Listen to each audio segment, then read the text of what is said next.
Hello students, ये lecture 7 है generic paper semester 2 का। हम लोग पैरेलल प्लेट कैपेसिटर कर चुके हैं, सिलिंड्रिकल प्लेट कैपेसिटर कर चुके हैं। आज हम स्फेरिकल प्लेट कैपेसिटर्स करेंगे और फिर एनर्जी पर यूनिट वॉल्यूम निकालेंगे। ठीक है, तो spherical capacitor, spherical plate capacitor को स्फेरिकल कैपेसिटर भी कर सकते हैं, जनरल प्लेट ना भी कहें तो चलेगा। इसमें दो केस होगा, जब आपका कंसेंट्रिक स्फेयर्स का आउटर जो स्फेयर है उसको अर्थ करेंगे, और एक बार दूसरा केस होगा जब इनर स्फेयर को अर्थ करेंगे। ठीक है, तो इसमें क्या है, नाम से क्लियर स्फेरिकल कैपेसिटर है तो स्फेरिकल प्लेट्स होंगे, दो कंसेंट्रिक स्फेयर्स हैं। ठीक है, तो ये आपका दो कंसेंट्रिक स्फेयर्स हैं। ठीक है, इनर जो स्फेयर है, दोनों इनर स्फेयर को आप पॉजिटिव चार्ज दे रहे हैं। आपने पॉजिटिव चार्ज दिया, ये कंडक्टिंग है, तो चार्ज इसके स्फेयर पे रिसाइड कर गया। इस पॉजिटिव चार्ज की वजह से यहां इंड्यूस्ड हो गया नेगेटिव चार्ज। ठीक है, और आउटर सरफेस के, आउटर स्फेयर के आउटर सरफेस पे होगा पॉजिटिव चार्ज। जब उसको आप ग्राउंड करेंगे पॉजिटिव चार्ज नीचे चला जाएगा। ध्यान सुनिए, आपने इसको चार्ज दिया, एक कंडक्टिंग स्फेयर है, ये इसके आउटर सरफेस पे चला गया। ठीक है, सरफेस, और इसकी वजह से इंड्यूस हुआ नेगेटिव, सेम ये प्लस क्यू दिए, यहाँ minus Q, negative charge inside में इंड्यूस हुआ और आउटसाइड में आपका पॉजिटिव क्यू होगा। जब ग्राउंड करेंगे पॉजिटिव क्यू नीचे चला, ग्राउंड में चला गया। ठीक है, मतलब क्या हुआ, when A charge q is given to inner sphere, it is uniformly distributed on its surface. A charge minus q is induced on the inner surface of outer sphere. The plus charge induced on the outer surface of outer sphere, and that goes to earth when the outer sphere is connected to earth. Yeah, it is earth. ठीक, तो अब electric field इन दोनों के बीच हम निकालेंगे कि क्या होगा। ठीक है, तो यहां पे अगर आप निकाल रहे हैं सारा इसकी वजह से जो आएगा, गॉसेस लॉ से आपको दिखाए गए हैं कि इस स्फीयर की वजह से जो इलेक्ट्रिक फील्ड होगा वही इलेक्ट्रिक फील्ड इसके बीच में होगा। तो आप देखिए, the field between the sphere is, the electric field between the sphere is, the electric field between the sphere is E is equal to 1 by 4 pi epsilon naught, charge Q है, by R square, direction radially outward. अब हमें निकालना है, capacitance निकालना है। Capacitance निकालने के लिए पोटेंशियल निकालना पड़ेगा, पोटेंशियल डिफरेंस। ठीक है, तो पोटेंशियल डिफरेंस क्या होगा, पोटेंशियल डिफरेंस क्या होगा आपके पास, V निकालना है। V कहाँ से कहाँ के बीच, R2 और R1 के बीच आपका होगा। तो फॉर्मूला होता है माइनस E डॉट DL और होगा R2 to R1। ठीक है, अब E डॉट DL आपको पता है कि ये आपका इस केस में कन्वर्ट हो जाएगा E dr। कैसे होगा बताइए, R2 से R1 नेगेटिव। देखिए, आपको मैं पहले बता चुका पिछले लेक्चर्स में कि डीएल को स्फेरिकल पोलर में लेंगे तो उसका R component, theta component, phi component होगा। थीटा और फाई कंपोनेंट जो होगा, जब इलेक्ट्रिक फील्ड का सिर्फ आर कंपोनेंट है, तो जब ये आर उसके आर कंपोनेंट से डॉट प्रोडक्ट करेगा डीएल के, तो डी आर से बच जाएगा। और थीटा और फाई के साथ जब आर यूनिट वेक्टर का डॉट प्रोडक्ट करेंगे तो वो जीरो होगा। R dot theta dot zero, R unit vector का theta dot theta unit vector का, सॉरी क्या बोल रहे हैं, आर यूनिट वेक्टर और थीटा यूनिट वेक्टर का डॉट प्रोडक्ट जीरो होगा। आर यूनिट वेक्टर और फाई यूनिट वेक्टर का डॉट प्रोडक्ट जीरो होगा। ठीक है, तो हमारे पास ये टर्म आ गया। अब सब्स्टिट्यूट कर दीजिए, माइनस इसमें से ई की वैल्यू पुट करेंगे तो जो आर जो कांस्टेंट उसको बाहर कर लेते, जो आर पर डिपेंड नहीं कर रहा, सिर्फ आर अंदर रहेगा, तो हो जाएगा 1/4, 1 की जगह कर दीजिए क्यू बाय, बेहतर होगा, Q/4 पाई एप्सिलॉन नॉट R2 से R1 1/R स्क्वायर dr। ठीक है, अब इसका इंटीग्रेशन करेंगे तो क्या आएगा, माइनस आर आएगा, माइनस आर आएगा इसका। सॉरी -1/r आएगा, नॉट माइनस आर, -1/r। तो माइनस माइनस प्लस हो गया, ये माइनस और वहाँ से जो माइनस आएगा प्लस हो गया, और लिमिट पुट कर देंगे, डायरेक्ट लिख रहे हैं हम। तो लिमिट पुट करने के बाद आपके पास क्या आ जाएगा, Q/4πε0 1/r1 माइनस 1/r2। ये आपका आ गया पोटेंशियल डिफरेंस। ठीक है, इसको हम सपोज इक्वेशन 1 ले लेते हैं, इसको इक्वेशन 2 ले लेते हैं। अब हमें निकालना है कैपेसिटेंस। तो कैपेसिटेंस क्या होता है, कैपेसिटेंस C हो गया, C इक्वल टू क्या होगा, Q/V, और V क्या आया है, Q/4πε0 1/r1 माइनस 1/r2। ठीक है, तो ये आपके पास Q कैंसिल हो गया, तो C आपके पास आ गया, C is equal to 4πε0 by 1/r1 minus 1/r2। इस फॉर्म में भी हम, आपको लगेगा आप सर R1 R2 को आप सिंप्लीफाई क्यों नहीं कर रहे हैं, वो भी करेंगे, बट इसको भी इक्वेशन नंबर ले लेते हैं। कुछ वजह है इसको यहाँ तक छोड़ने का, क्या वजह है पता चल जाएगा। 2 इक्वेशन नंबर 3 हो गया। ठीक है, तो ये आपका स्फेरिकल कैपेसिटर का केस हो गया जब हम आउटर स्फीयर को अर्थ करते हैं।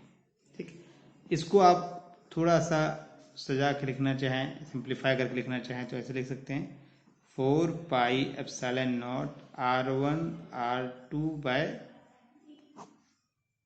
r2 minus r1। ये क्वेश्चन नंबर 4 हो गया। क्या हो गया, it is the required expression, it is the required expression for the capacitor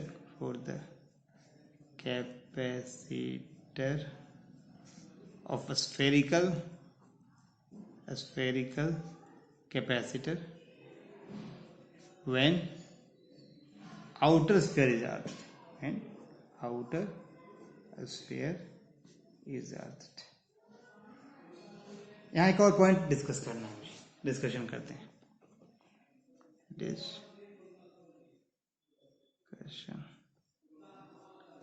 ठीक है, डिस्कशन में क्या है, जो आपको सिलेबस में लिख रखा था, isolated spherical conductor, isolated spherical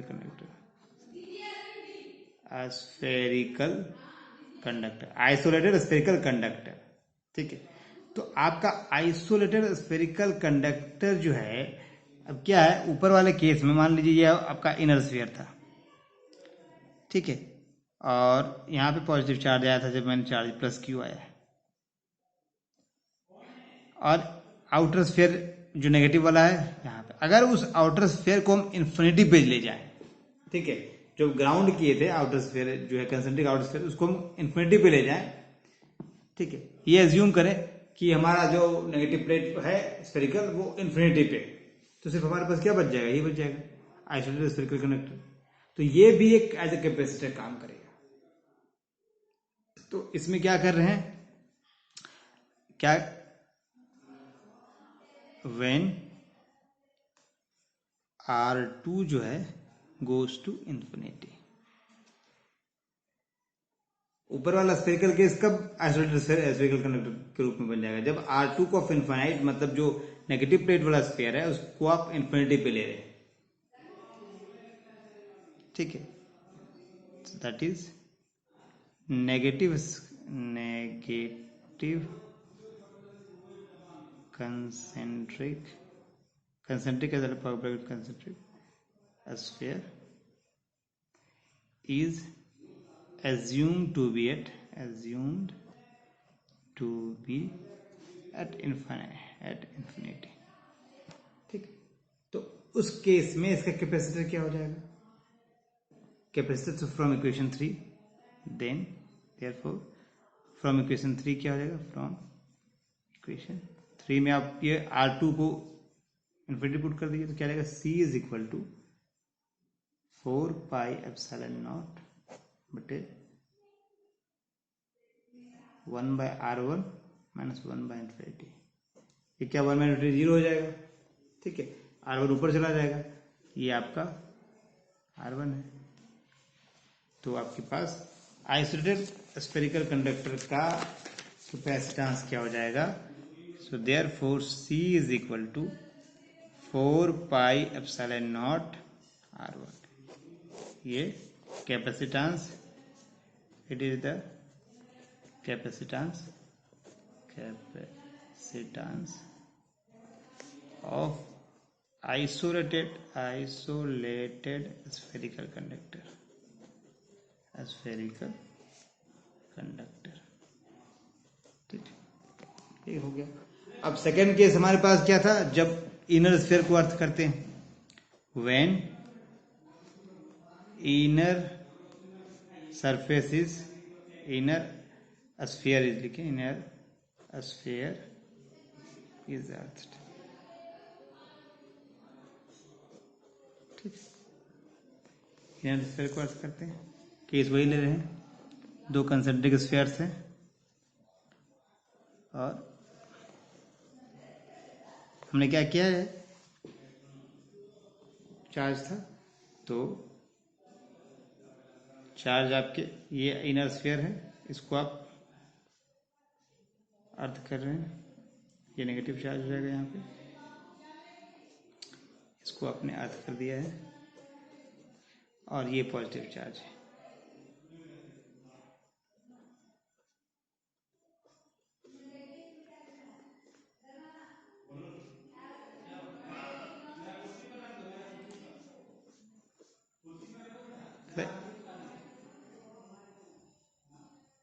So if we now connect inner sphere of the capacitor, spherical capacitor to the ground and supply plus Q charge through the outer sphere, हमने क्या outer sphere plus Q charge किया, then the negative minus Q charge will be induced at the inner sphere, हमने इसको अर्थ कर रखा है और positive charge supply किया आउटर स्फीयर पे, तो आपके पास क्या होगा, यहाँ नेगेटिव चार्ज इंड्यूस हो जाएगा आपके पास। तो क्या किया, यहाँ लिख देते हैं कि if we connect inner sphere of the spherical capacitor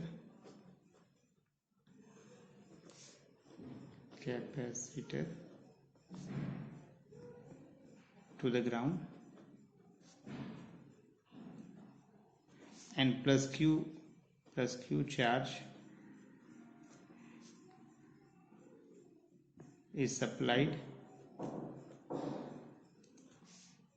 through the outer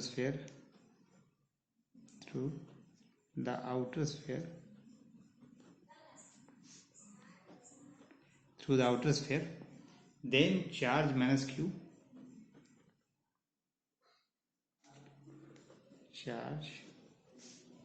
Q will be induced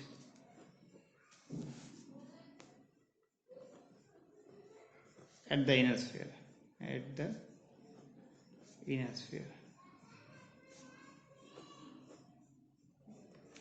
ठीक है, ये प्लस Q चार्ज आपने दिया था। अब इसमें दो कैपेसिटेंस इफेक्ट होगा, now there will be two capacitance effect, now there will be two capacitance effect, ठीक है, ये प्लस है तो इनसाइड भी इसका प्लस ही रहेगा,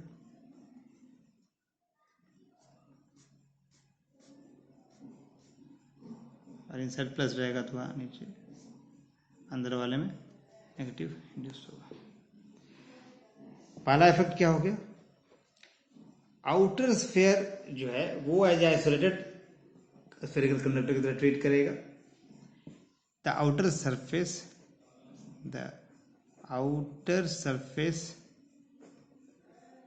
of outer sphere outer surface of outer sphere will build a capacitance ये क्या है, कैसे काम करेगा, आइसोलेटेड स्फेरिकल कंडक्टर की तरह। तो उसका कैपेसिटेंस अभी हम निकाल के देख चुके हैं क्या आता है, outer sphere will build a capacitance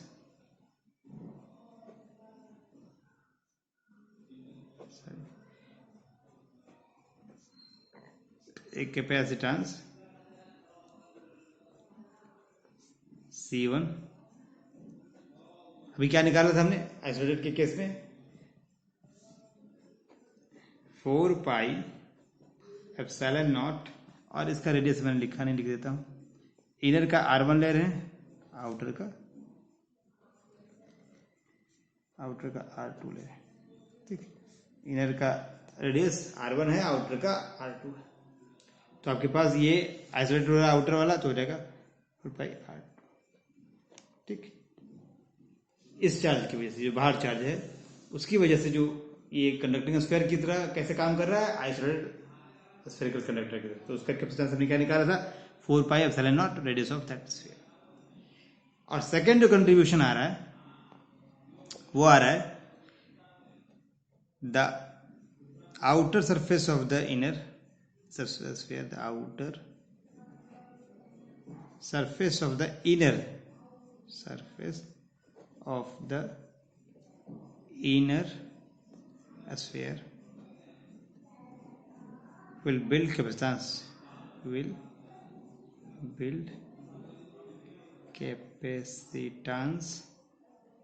C2 with the inner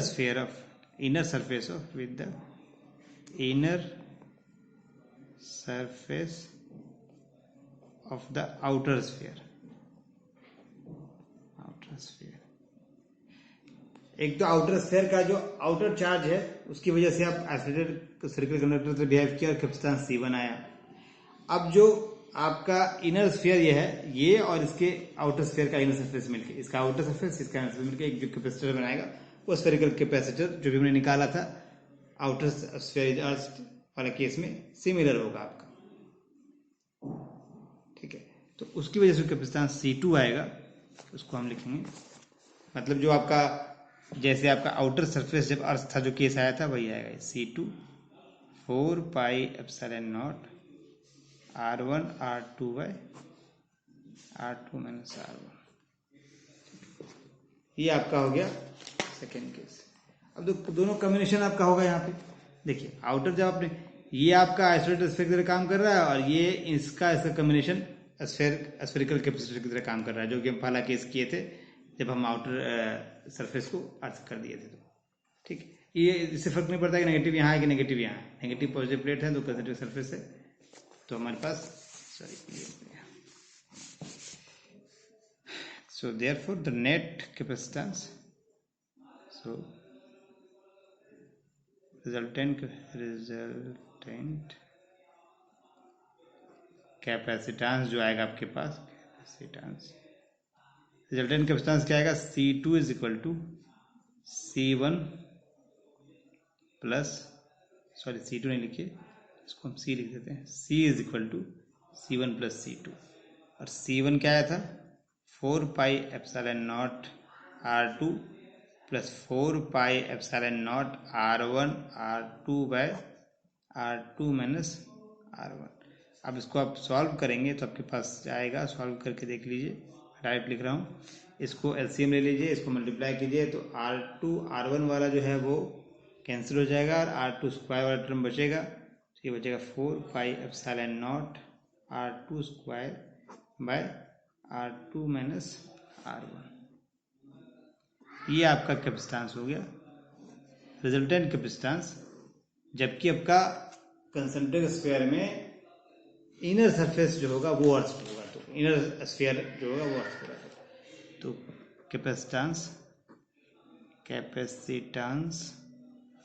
of a spherical capacitor when inner sphere is earth, ये आपका केस हो गया। तो अब हमने स्फेरिकल कैपेसिटर्स कंप्लीट कर लिया। अब हमारे पास लास्ट टॉपिक क्या था, energy stored in electric field, ठीक है, एनर्जी पर यूनिट वॉल्यूम इन इलेक्ट्रिक फील्ड, ठीक है। चलिए अब एनर्जी वाला जो पोर्शन है नेक्स्ट लेक्चर में करते हैं, ताकि लेक्चर छोटा ही रहे। एनर्जी पर यूनिट वॉल्यूम अब नेक्स्ट लेक्चर का हम करके आपको दिखाएंगे, ठीक है। चलिए आज के लिए इतना ही, ओके।